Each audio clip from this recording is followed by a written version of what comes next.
welcome back to another episode of Spoiler Alert by Fan Service Apparel. I'm Jené. And I'm Nick, and this is episode 23. Yes, season 2, episode 3, I do believe, right? Yes. So, super exciting. If you guys are joining us today on YouTube, then you get to see our lovely faces. Hello, I'm giving you a wave. Otherwise, you might just be listening in from anywhere else, which is great, but wherever you choose to, hello, we're giving the microphone a wave. Wherever you choose to listen, don't forget to subscribe. That way you know every time a new episode drops. So, today, we are going to be talking about Love and Thunder, The Gray Man, and if we have time, more stuff. I don't know. To be Okay. determined. But let's just jump right in because I really want to talk about Love and Thunder. Yeah. So we saw it in theaters, I think the day after it came out. So pretty soon. Something like that, yeah. We made our way to go see it, and man, I feel like there's so much to go over with this. The good and the bad and the hilarious, I think. Do you feel that it was too silly? Nope. Because that's kind of the I know, overall that's the sentiment online, consensus, is that yeah. it's a little too silly. Listen, Okay. I wanted humor. I wanted fun. I wanted Taika Waititi. I wanted that. I wanted like Ragnarok, a good time, something to laugh about. But we also got very serious because, Christian Bale made for one scary villain. Like, he really creeped me out. Yeah. He really creeped me out. It was partially his acting, partially the makeup and costume. I mean, really, he was frightening. Do you think that because it was overly silly, it was harder for not the scary moments, but for the moments with Jane Foster and her cancer to land, because the rest of the movie was not... I didn't feel that way. Okay. I didn't. Because I like Thor Ragnarok, I thought was like a movie that could have taken itself more seriously but didn't. Mm-hmm. And I liked that. There was a balance. This felt like a silly movie that had some kind of serious beats thrown in. And to me, I kind of think of it like 30 Rock and Unbreakable Kimmy Schmidt. Interesting. 30 Rock was amazing Tina Fey, but there was a balance where she had to really answer to the network, and I think in those obstacles we got something really, really good, and that show is still one of the best shows ever. One of the best. And then Unbreakable Kimmy Schmidt, I think she was riding high off that notoriety, and they said, do whatever you want, and without anything in check, it was like just like her not stream of conscious, but like her unbridled kind of humor, and it was good, but it just didn't hit the same. I get you. And that show kind of just faded off, and it doesn't really have the same following, and it's not turning into another 30 Rock, which I was really hoping it would. I feel the same way, where people still talk about Ragnarok, like, oh, that movie. I don't think this movie is going to have the same, like, oh, that movie kind of... Well, it does to me. I understand if that's not how everybody feels, but I am genuinely a fan. I liked Love and Thunder more than I liked Multiverse of Madness, which I don't think we've talked about, but Multiverse of Madness, I don't know. I don't know about it. Yeah. Honestly, it's... And I love Doctor Strange, and I love Scarlet Witch, and... You know what it is? Is it that, like, millennial fatigue after Endgame, where you're like, the stakes could not have been higher, so now everything is like... But see, we're not getting that with the shows. The shows, I feel, are still really captivating for me. Because I think the shows dive into, like, I don't want to say, like, a more, like... It's just normal, maybe a better format for less high of stakes. I think it's just, it's a again, there's, like, a millennial fatigue on this, like, high stakes, high action with Marvel. So the next iteration that I think feels fresh to us is the shows where we're diving into character development, or like in Loki, we're really kind of diving into a whole different direction that has really nothing to do with like high action. Yeah. And then the movies still kind of follow that formula, and Maybe to somebody who's younger, that isn't still fresh, but to me, it's... I don't know. Yeah, I mean, I don't regret going to see it. It wasn't like I was sitting in the movie like, No. wow, this is a bad movie. But I enjoyed my movie-going experience when I saw Multiverse of Madness. I just feel like if I were to rank all the Marvel movies from the most I like it to the least I like it, it's going to trend toward the bottom of my list. This is going to sound pedantic, but I need to turn off our drink fridge because it's loud. It is making a buzzing sound. Thanks. Sorry about that. I don't even know if it picked it up or not, but now we can be certain that it won't be. Yeah.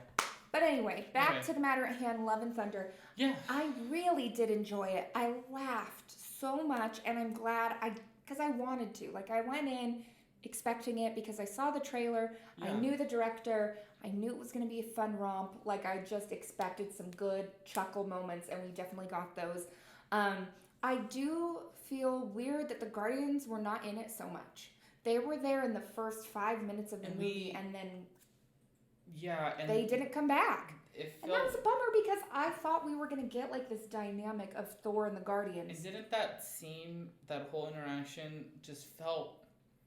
I mean, I get it. It was supposed to be kind of showing us like the world that he's living in now, leading into kind of like the story that we were going to see, but it just felt so like quick and so like we didn't really get to let any of the moments land, and the stuff between Peter Quill and him where it just felt so quick and forced that nothing got to really like land. So the moment where you got to the thing where he's like, you can have my ship, and he's like doing the thing with the lean like they had in the trailer, that felt like it was like we just came off of like way too many jokes, way too many things all at once, and it wasn't like... Yeah, the opening fight scene was silly. Like it really was, you know, like he had it felt rushed. The splits with the two motorbike air things, and he was, you know, all of it. I loved it. I loved it, but I don't think we needed the Guardians in that.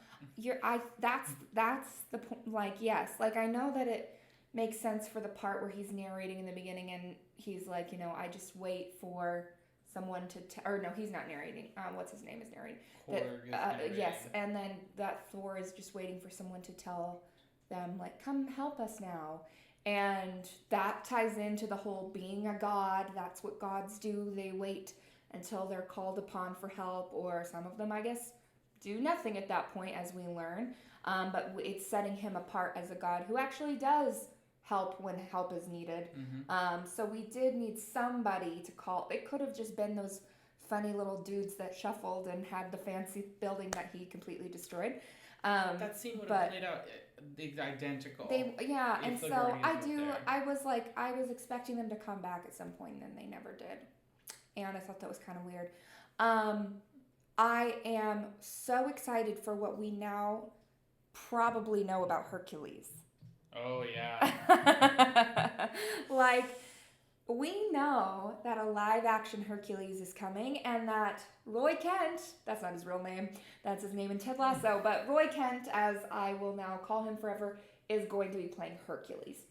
That is super exciting, but we all just thought it was going to be like the other Disney live-action remakes, like Mulan and like Lion King, even though that was actually still animated, not live-action. There were no real animals. Whatever, you get the point.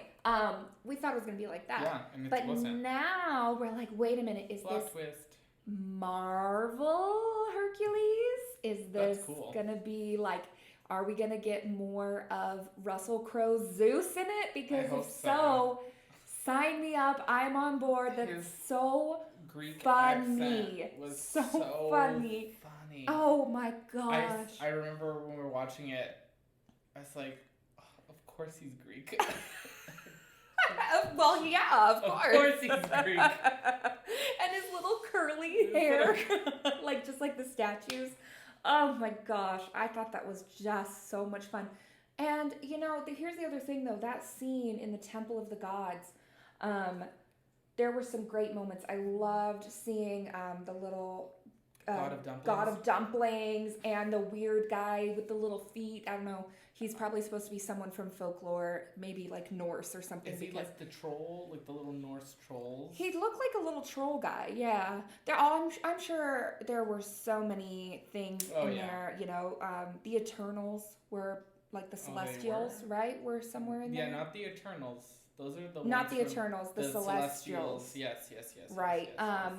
All these things were so much fun. But we have a villain called the God Butcher. Mm-hmm.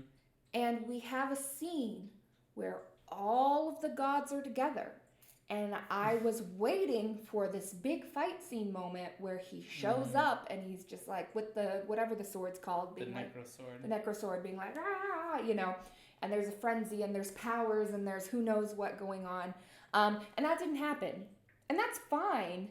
The scene was still great. We got what we needed. It had a great ending when they, you know, take the lightning bolt and they piece on out of there with the crazy goats. But like, you know, it was a little unexpected. I thought there was a setup there. The fact that it didn't happen in that way, not a bad thing. Just not what I expected to happen. Yeah. But yeah, You know what? I guess at the one of the gripes I had is that it felt like in the first 20 minutes of the movie, we had way too many scenes that felt like they were Thor and one other character scenes, and then for some reason Korg is in the scene as well. And Korg is kind of like this comedic third person. Yeah.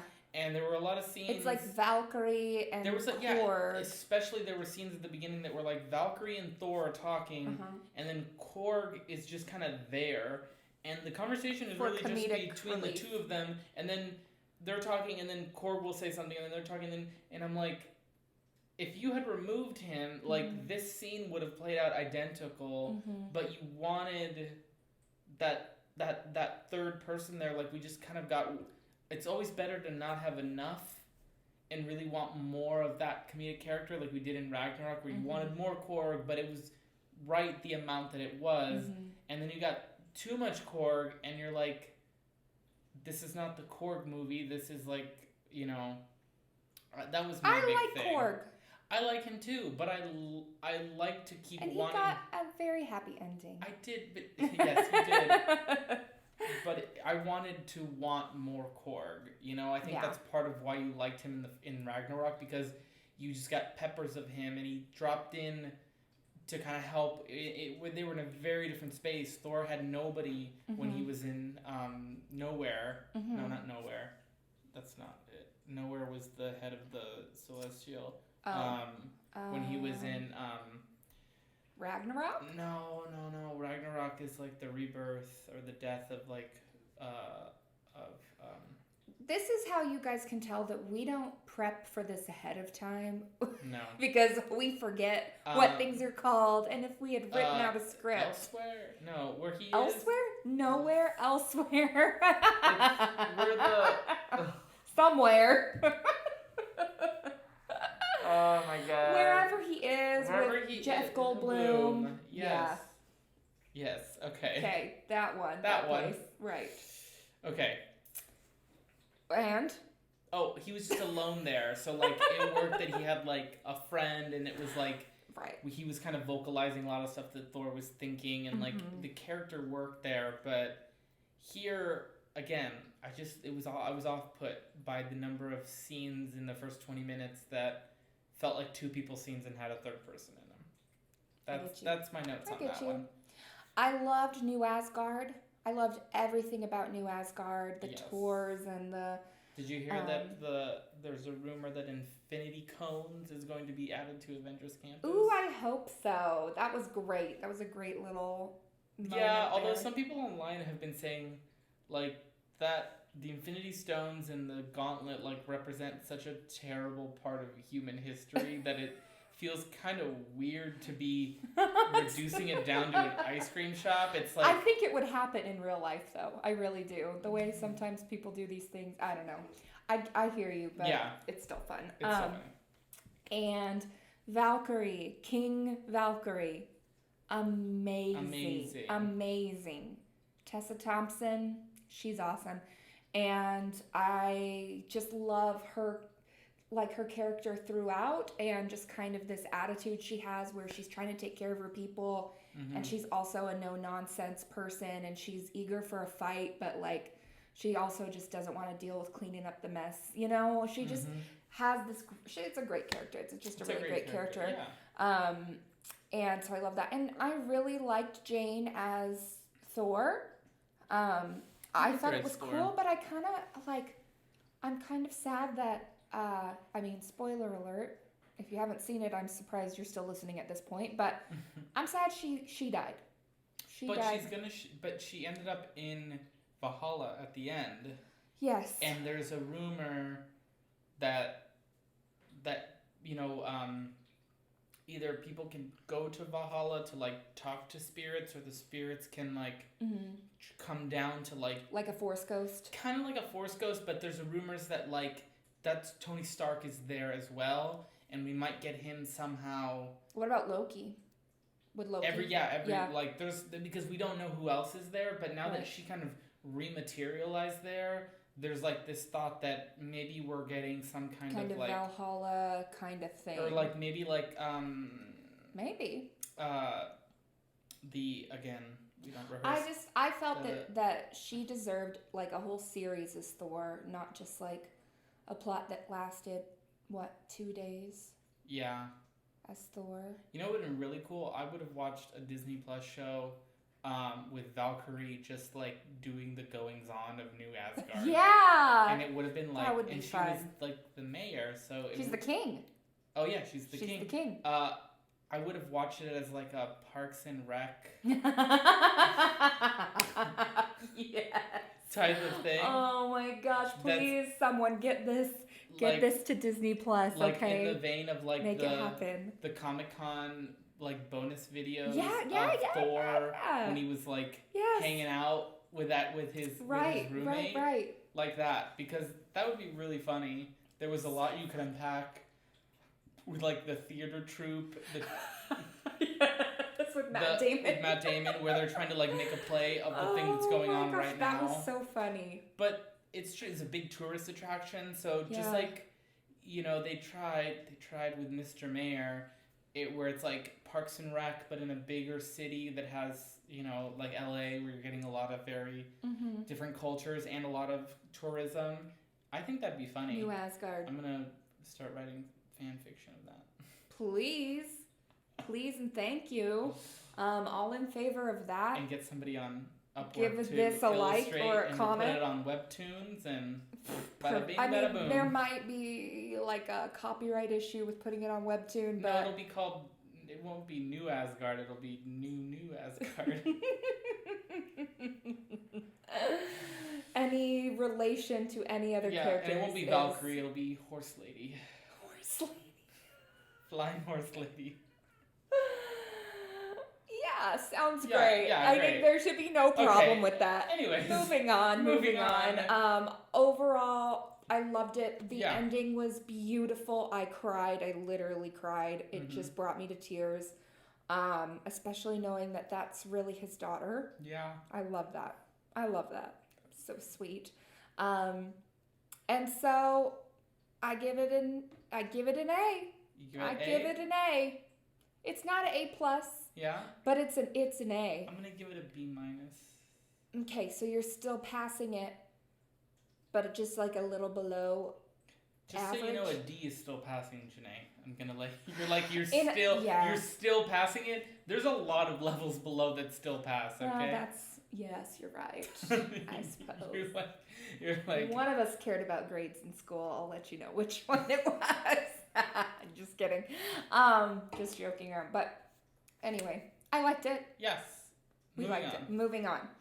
The Gray Man. Let's talk about the Gray Man. And we just watched it this morning. We did just watch it, so it's fresh in our minds. And I loved it. I liked it. I liked it. Wait a minute. Wait a minute.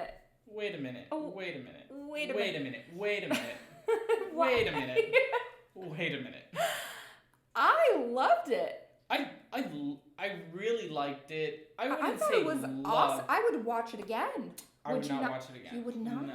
No. Really? There are very few movies that I will give it like I love it, and those are the movies that like remind me why movies are worth. Like I would making. watch this movie again tomorrow if a friend was like, "I haven't seen it yet," and I'd be like, "Let's watch it." Oh no, I wouldn't do that. No. Really? No, Okay. It's not. So we've got different anywhere opinions. Near as good. Now I will admit that having Chris Evans and Ryan Gosling in this movie together, that improves the score considerably. Oh, okay. Yeah, they're just they're very good actors. So, but it's true, they are very good actors actually, and I thought that they did phenomenally in this film. Yeah. Both of them really, really nailed No, it. it was good. I just there were scenes that you could tell that the Russo brothers maybe got to flex a little bit more of what they wanted to do. Mm-hmm.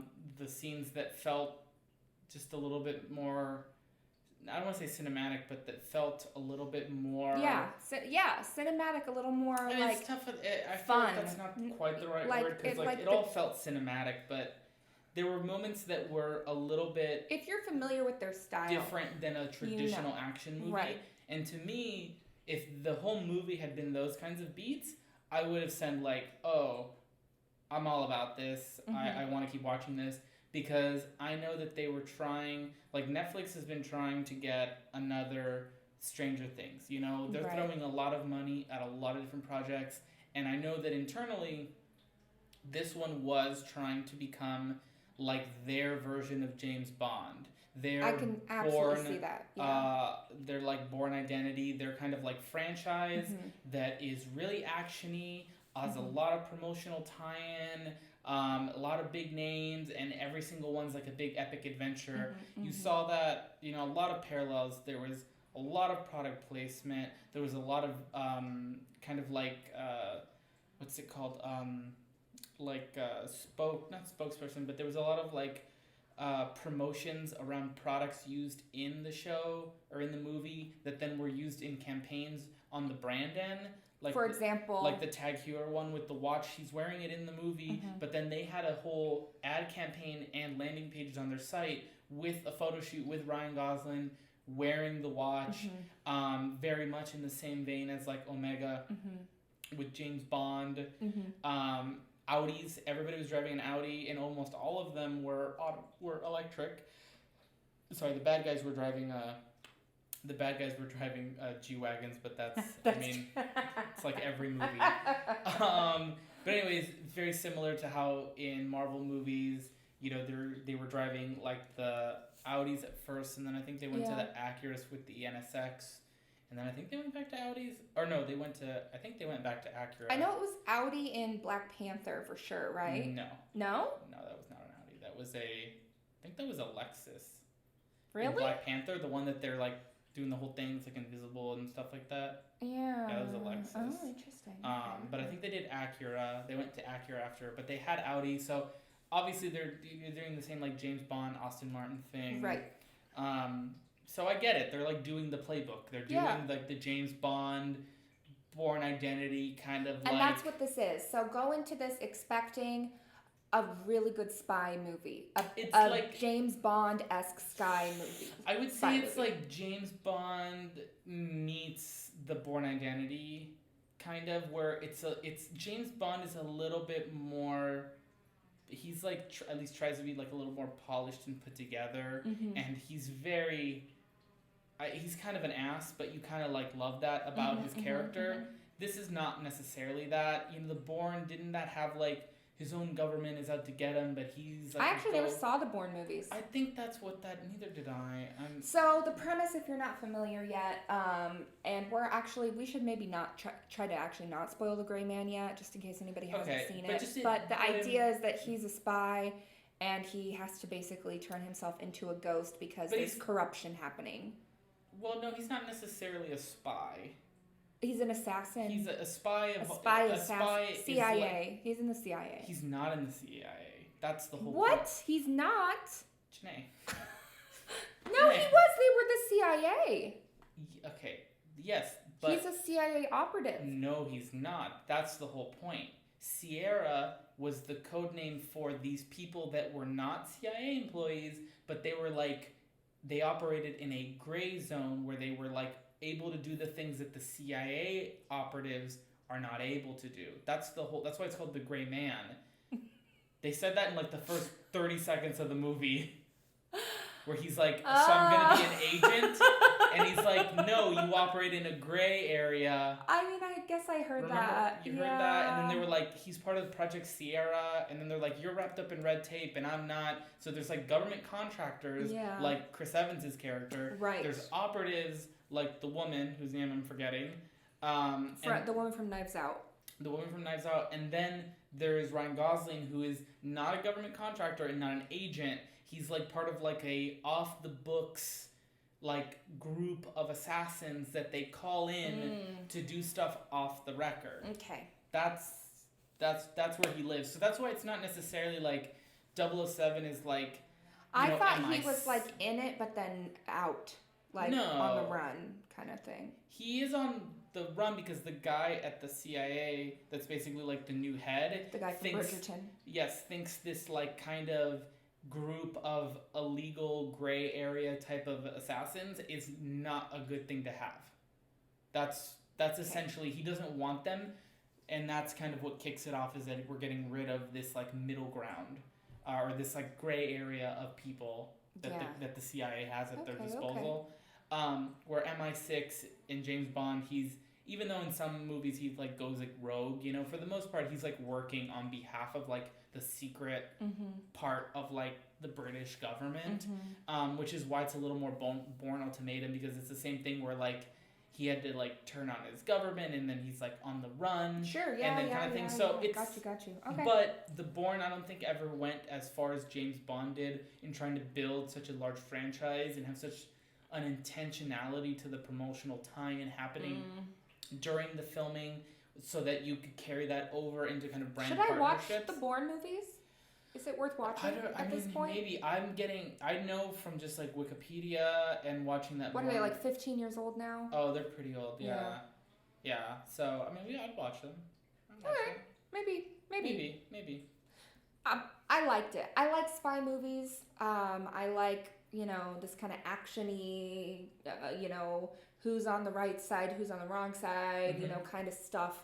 Yeah. With some suspense moments and like great fight scenes, and there are great fight scenes that go on in this. I mean, really skilled like fight choreography happening, and there's this plane crash scene that's like wild. Like, a lot of movies have big plane crash scenes, but I've never seen one done quite like this before.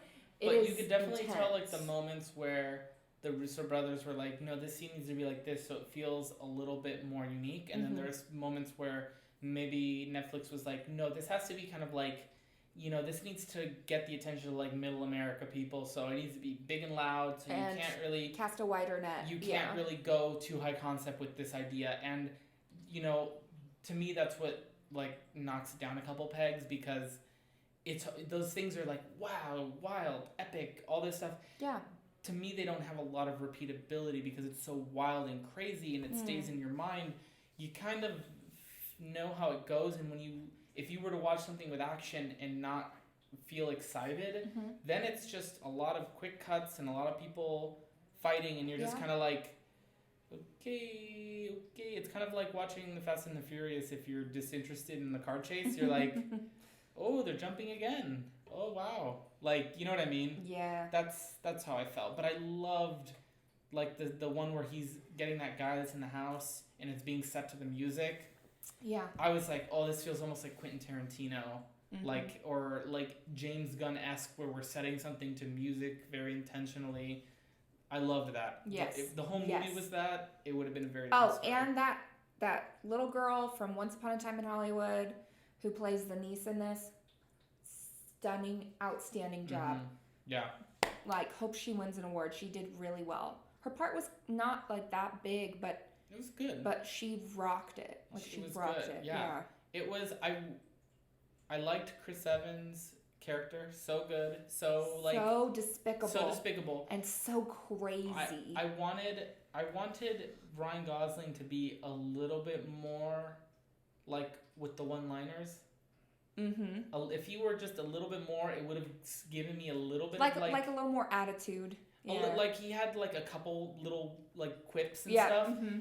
I would have maybe liked 25% more of the quips. I Because get at that. that point, it would have given me like Indiana Jones vibes. Some better banter. Where he's like in over his head, like by the seat of his pants, but he kind of has like a, well, here I am kind of attitude. And that would have been, I think that would have made up a little bit for the action scenes if he was a little bit more rounded as a character. But he was still very like reserved and very kind of stoic. Yeah. And I wanted more since there were so many other animated personalities like Chris Evans. Right. If he had been the bantery, if he was like Indiana Jones, it would have been like banter one way, banter from the other way, and there would have been a lot of back and forth where we got little moments of that, and I was like, ooh, maybe more of that. Yeah. But really, yeah, good stuff. I didn't like the acting of the Bridgerton guy. I'm just gonna say it. Maybe it's unpopular. We see him. You told me that. You were like, I'm not buying his character. I'm not buying it. I felt differently than you did about that. I really did. I got his deal.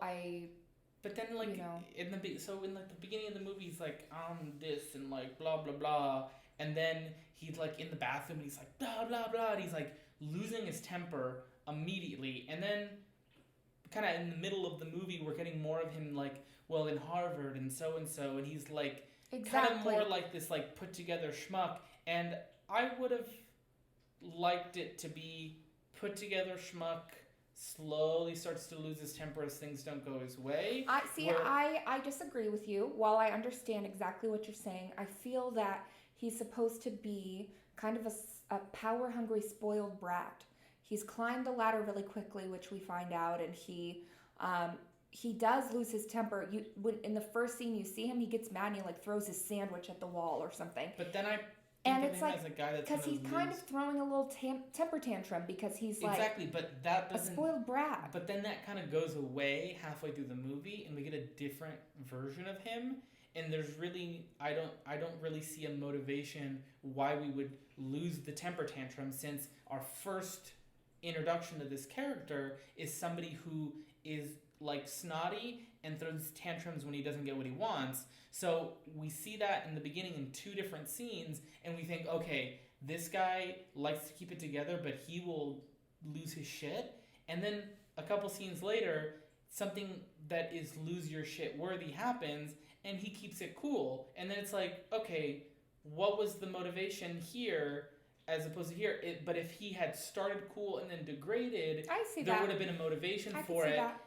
I also don't think his like outrage was really believable, which might have also been a knock against him, where he's like, oh, I want this, like, I just didn't buy it. Really? Like, really hit, like, the tone seemed very, like, monotone. Maybe, was it, like, the first thing they shot or something, where he was working out his character? I don't know. I didn't buy that whole outrage. I didn't buy it at all. See, I get his character. I liked his character. I thought he did a good job at playing this, like I said, power-hungry, slimy kind of guy. And, and then we have Chris Evans, who it's like they're all very, they're all motivated in different ways, but they're all trying to operate outside of the rules, right? So you get, can you tell me what his name is? Because it's going to drive me crazy. The person we're talking about, the Bridgerton guy. Yeah. Or his character's name. His character's name was Denny Carmichael. Carmichael. Right? Okay, so yes. Denny Carmichael is the one. He's from Harvard. He's in charge, large and in charge, and you get the sense that maybe he's got some kind of insecurity about that, wanting to be power hungry and climb this ladder as fast as he can, and he knows he doesn't really deserve this place, so he's trying to be a little intimidating, right? We see him do that with one of the characters in interrogation, but he's slimy and he's corrupt, and that's not really spoiling because you figure that out pretty quickly. Meanwhile, you have Ryan Gosling, who also operating outside of the law, the rules, whatever. That's what he's called to do. But he still has his own set of rules in his like moral compass, right? He's fine taking out the bad guys, but he will not just take out people along the way, and he will act in his own interest. Chaotic neutral, or chaotic good, maybe. Chaotic good. Chaotic good. But really his motivations, like he's a survivalist, and when you learn about his backstory, you really learn he is a chaotic good and he's a survivalist. And then you get Chris Evans, who's just, I'd say he's chaotic neutral. Chaotic evil. Evil, you think so? Chaotic evil. He is, they call him a sociopath. They do. He is a sociopath. He is evil. His goal is just to kill. Just kill people, really. Yeah. He's psychotic. He enjoys torture. He's just crazy. Like, he's a scary guy. Scary villain. But it's interesting because he also is a Harvard guy. So he wears these polos and he wears these nice things. Sorry. What? I remembered exactly like the point and counterpoint I had on the Bridgerton guy. Oh. So he throws his coffee, and then he like hits the dryer in the bathroom or something, and then we have that scene where he's like doing the debrief that's recording, and then he like pauses the recording and then plays the recording, and that is like smooth evil villain kind of like. Yeah. And I'm thinking, I just saw this guy like lose his crap over something that is like wasn't going his way, and now he's like, you're actually right about that. Like, the stakes to me seem lower, trying to intimidate this girl, and he was trying to even hit on her, and she turned him down, and why didn't he lose his temper then? You're right, actually. That's a good point. But he was just like calm and cool the whole time, and I'm like, okay. I would have loved it if either A, he was cool until something like imposter syndrome made him start to lose his cool, or B, he started way overly confident, and then he started to realize how much over his head he was, and you start to see this evolution of this character devolve as this thing he's trying to do goes more and more sideways. But yeah, that was the jarring thing for me. From the hitting the dryer in the bathroom to the interrogation, just seemed like they should have been in a different order and were put kind of in a weird order. Yeah. I think we're out of time. Okay. I felt like we'd been chatting a while. Yes, we have been chatting All right. Well, that's exciting. I think next time, unless we watch something super exciting that we have to share with you, I'm thinking next episode we might cover some of the things that were revealed at San Diego Comic-Con. Yes. Some of the things we're learning that are happening around Halloween time, such as Halloween Horror Nights, Disney Halloween stuff, new shows, D23 Expo, new shows, yada yada, new movies for Halloween time, because it's coming. I saw a Spirit Halloween sign hiring yesterday at an old Sears building, so we know it's coming. I'm just so excited. And then, yeah, I said this 2 episodes ago now. I want to talk about Harry Potter, dang it. So maybe we'll also talk about that too. Yeah. Cool. Okay. All right. Well, thank you guys for joining us. If you've watched Love and Thunder, you probably have. Let us know if you agree. And if you watch The Gray Man, or maybe you will watch it now because of our commentary here, would love to hear your thoughts as well. Because clearly Nick and I have different opinions about both of these things, which I didn't really realize until we started to dive in here. But what do you guys think? Please weigh in. Yeah. Let us know in the comments, or feel free to DM us. And as always, please give us a like and subscribe if you can, and share with your friends who are also into nerdy stuff. This has been an episode of Spoiler Alert. Thank you so much for tuning in. We'll see you next time. Bye. Bye. 41 minutes.